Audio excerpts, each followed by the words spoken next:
రుద్రమాదేవి అను నేను ప్రజల ధనం మాన ప్రాణం ముఖ్యంగా ఆడవారి కోసం ఎంత కష్టాన్నైనా ఓర్చుకుంటానని మీకోసం పని చేస్తానని ప్రమాణం చేస్తున్నాను.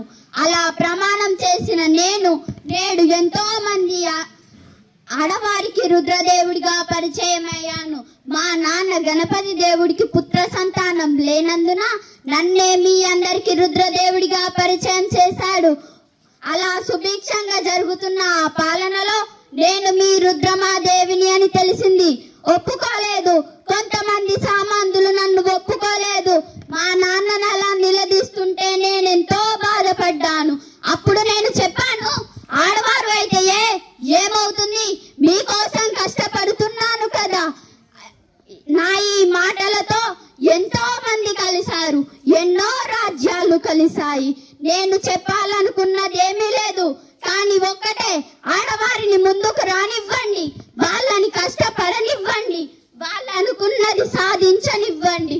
జై హింద్, జై హింద్, జై హింద్.